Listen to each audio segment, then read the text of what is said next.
The African Union has established an agenda, Agenda 2063, to make Africa one of the greatest places on planet Earth. And to ensure it happens, one key area is of great concern: education, technology, and science. And that is why it is crucial for the African Union to have such a department. With me today is the Commissioner of the African Union for Education, Science, and Innovation, Professor Sarah AGBOR. Thank you very much indeed for being guest on Globewatch. Thank you very much for receiving me, Charles. For some time now, the African Union changed the name from Human Resources, Science and Technology to Education, Science Technology, and Innovation. Why that change? That started with the reform of 2021. Okay. The African Union embarked on a reform process, and that reform started February 2021 after the summit of the head of states. And in that reform, initially we were a 10-man commission, that is having the chairperson and the deputy chairperson and 8 commissioners. But in the new reform, 2 departments were merged. And those, and as they were merged, it becomes the chairperson, deputy chairperson, and 6 commissioners. So the departments of economy and trade and industry were merged as one. The department of peace and security and political affairs were merged as one. Then the other departments remained. Now, my department was initially the Department of Human Resources, Science and Technology, with 3 divisions. One division was education, the second one was science, technology, and innovation, and the third one was youth and human resources. So in this new reform of 2021, the Department of Human Resources, Science, Technology, and Innovation was renamed Education, Science, Technology, and Innovation, with only 2 divisions, that is Education Division and the Science, Technology, Innovation Division. Then the same reform also stated that the region that gets the chairperson and the deputy chairperson will not have a commissioner. Now our present chairperson, who was the incumbent, is from Chad, and I'm also from Chad. It therefore means Central Africa is now the chair, and therefore Central Africa will not have a commissioner. Okay. The same goes with the deputy chairperson. The deputy chairperson is from East Africa. Therefore, no East African state will have the position of a commissioner. Okay. So now that we have East Africa deputy chair and Central Africa chairperson, there will be no commissioners from Central Africa and East Africa. So the 6 commissioners will come from Southern Africa, from Northern Africa, and from West Africa. And these are reforms, of course, whose work was chaired by Cameroonian-born Professor Pierre Mukoko. His Excellency. Pierre Mukoko Mbonjo. Yes, yes. Why do you think that emphasis today has been laid too much on education?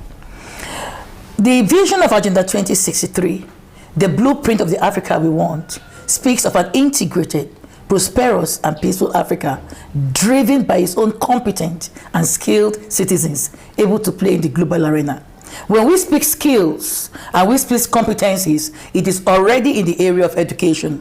When you speak peace and security, even if you speak about agriculture, rural economy, and blue economy and sustainable development, or you speak infrastructure and energy, or you speak trade and economic affairs and trade and industry, or health and humanitarian affairs, all these have to deal with education, because there is a cross-cutting across the different sectors. And it's through education that we train the pilot. It's through education we train the medical doctor. It's through education we train ambassadors. It's through education, in all areas of life, it has to do with education. And that is why Madimba, in the person of Nelson Mandela, once said, education is the greatest weapon that can transform the world. If we want to achieve the Africa we want by 2063, we need to invest in education. We need to consolidate in science, technology, and innovation.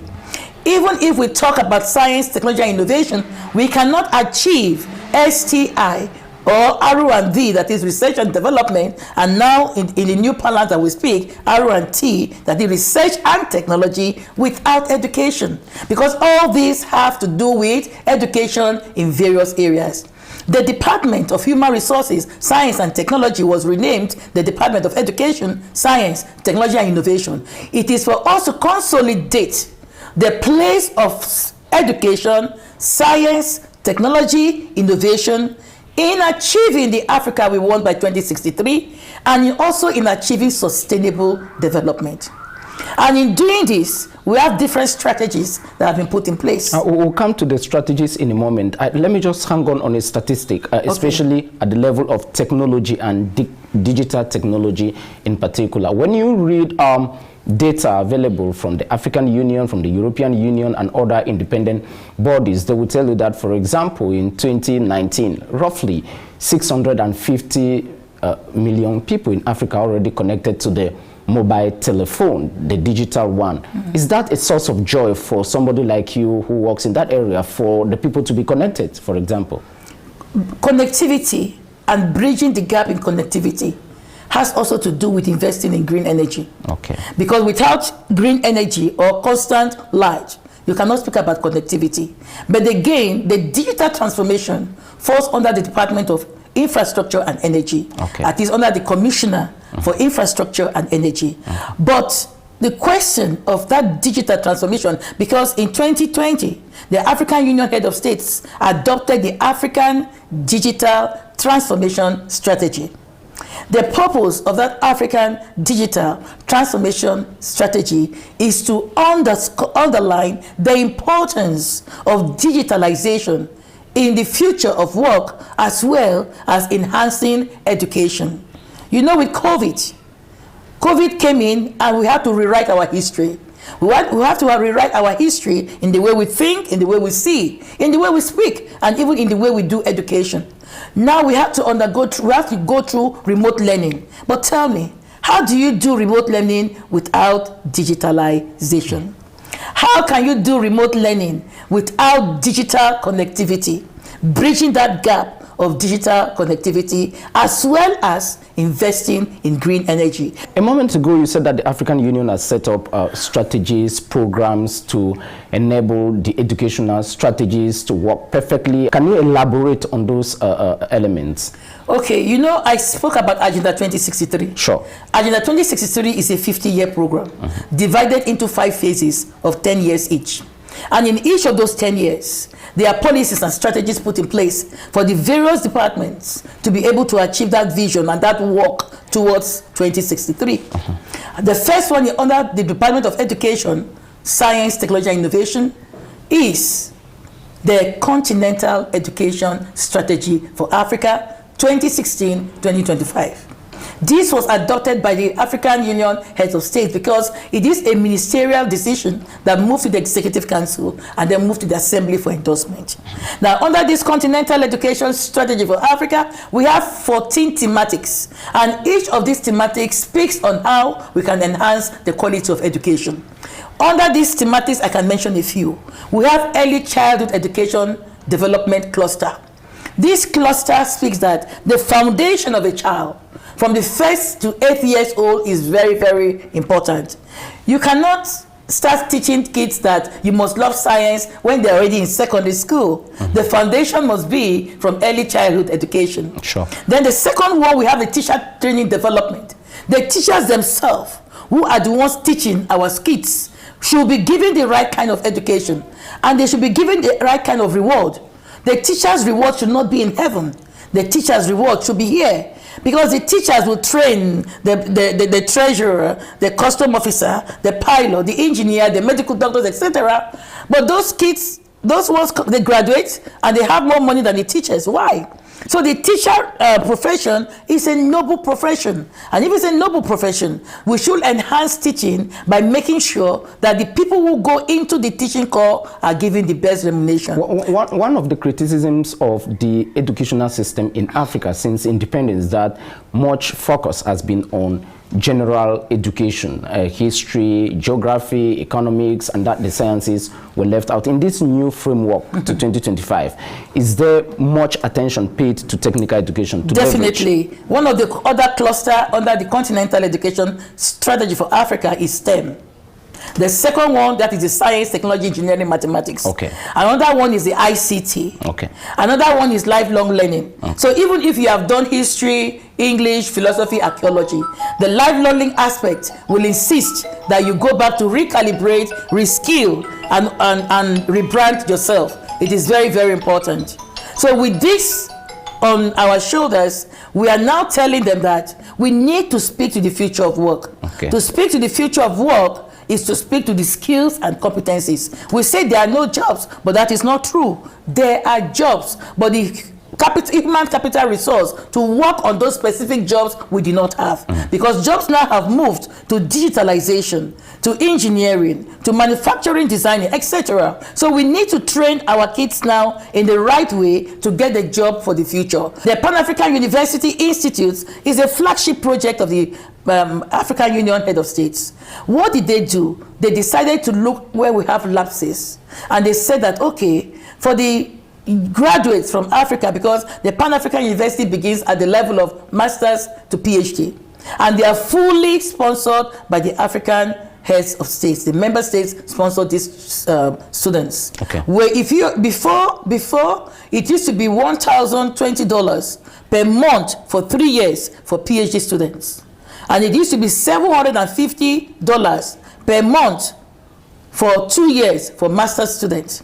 But now we have re-evaluated it, and then they brought it to $821 for PhD every month for 3 years, and then $581 for master's students every month for 2 years.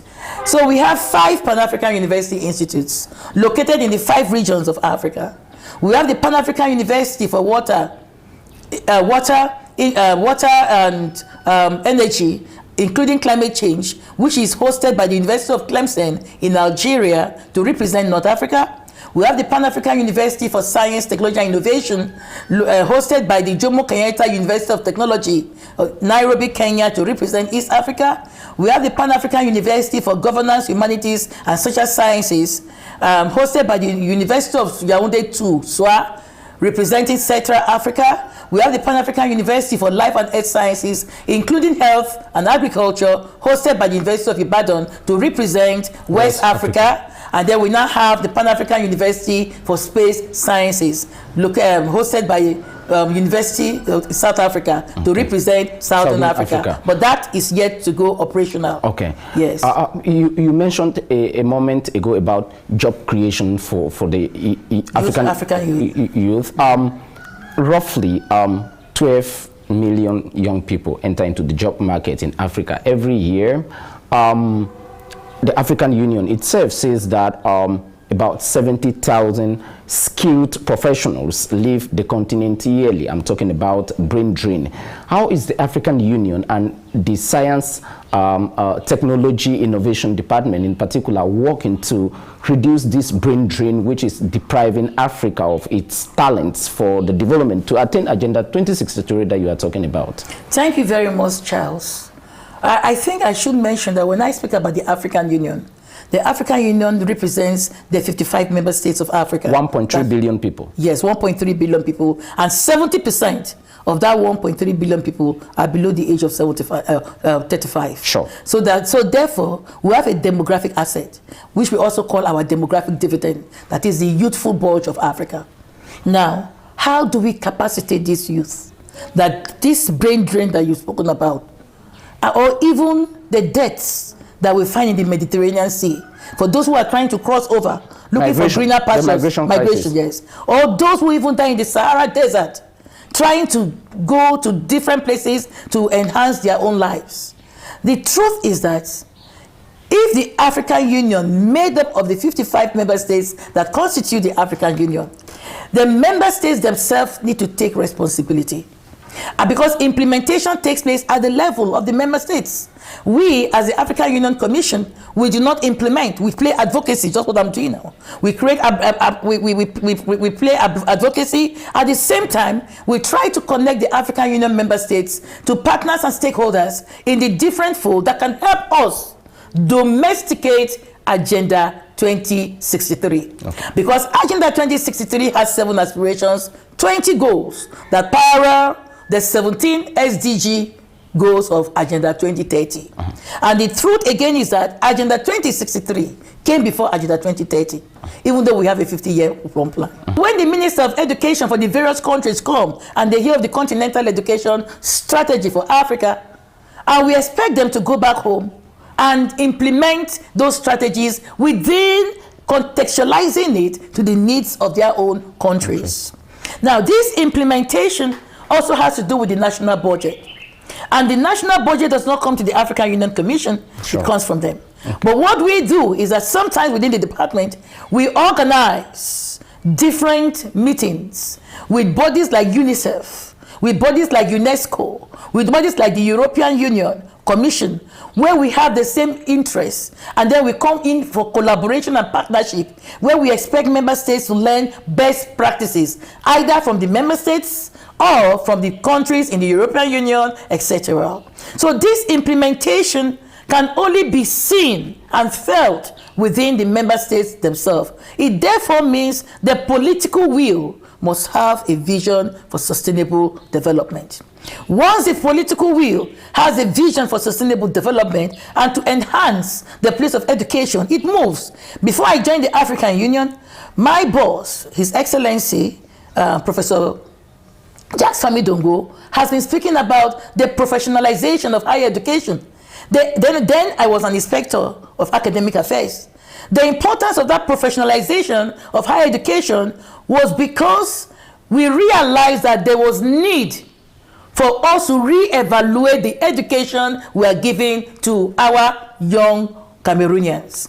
And there was this need for us to professionalize higher education so that we match what we teach with skills and competence that can speak to the future of work.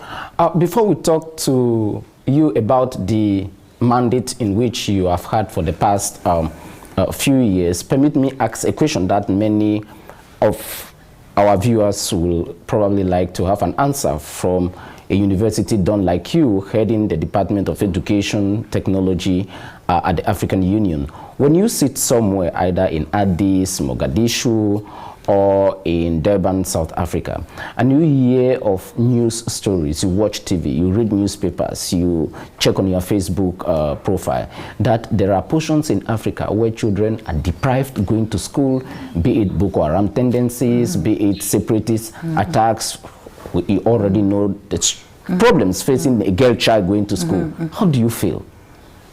It is like we normally say in the African Union, education is a human right. Science is a human right. Science is a social obligation. Education is a right of every child. And that is why in the African Union education ministers accepted and decided that every child must go to school at least up to the level of secondary school. That is the decision of the African Union. Because if they are able to get, that is the decision. And because if they're able to get up to the level of a secondary education, we can avert teenage pregnancies, early marriages. Because when we allow them only to have education up to the primary school, many of them will be coming out at the age of 12, 13. And you take these little kids into marriage. It's easy to be manipulated. Yes, but if they get to secondary school, they are a bit matured, and at least we expect them to be above 16, 17, 18, if they are able to, if they give them the right to go to school. And this has been one of the fight that the Commissioner for Social Affairs then, because the department has been renamed Health and Humanitarian Affairs, Her Excellency Amira Efaldi, she has been doing this fight on ending child marriages. And in conjunction with me, we came up together with this idea that every child must go to school. That is why in the African Union, under the Continental Education Strategy for Africa, we have one that we call homegrown school feeding. If a child can have a meal in school every day, that child will love to go to school. So it is something that we put in place, and more than 37 countries in Africa has adopted the African homegrown school feeding in their curriculum. Let's check what you have done for the past years. You were heading the ex-Department of Human Resources, Education, Technology, and all what accompanied it. Concretely, as you are leaving, what will you say this is what we achieved. Okay, there's a dynamic I must mention to you, Charles. You know, it was formerly Human Resources, Science and Technology. Sure. And I was supposed to have handed over in February. I understand. The voting took place and nobody was voted for my position because of these intrigues of the new reform. The new reform, where they say that if the chairperson and the deputy chairperson, and since I had East Africans contest my positions, they were automatically disqualified because they had the deputy chairperson, and then the first two positions voted were from Southern Africa. So the two Southern Africans contesting for my position were also disqualified. And of course, ECOWAS withdrew all their candidates and left only one candidate for peace and security. So there was nobody. So I was allowed to continue till July. New elections come in, and we're supposed to have that election in July. The election did not take place; it was postponed to October. Now the elections have taken place in October, and I'm supposed to hand over. So very soon I'll be handing over to the new person, His Excellency Professor Behosin from Algeria. Okay. So I've been able to work in the two departments. Whether as Human Resources, Science and Technology, or as Education, Science, Technology and Innovation. And I think that by God's grace, I've been able to continue the legacy led by the former commissioner, His Excellency Dr. Ikunga, and I've been able to achieve some milestones that will be recorded in my name. There was a decision taken by the head of states in 1987 to create ASRIC. ASRIC is the African Scientific Research Innovation Council. And from 1987, they never created ASRIC. I moved it and I created it in 2018, November. And ASRIC has been going on. I just left from the 10th meeting of ASRIC in Kenya that took place last week. So that center was put in place. Then in the area of education, all the thematic clusters of the continental education clusters is operational with the help of my team in the education division and the help of the director of ESTI now. We've been able to move all those thematic clusters to be working, having co-host or co-chair working with it. Then, with the help of the chairperson of the African Union Commission, we were able to bring about the first ever youth envoy of the African Union who served during this mandate. And with the help of the chairperson, he also made me the chairman of the committee to select the second youth envoy, and we have successfully selected the second youth envoy.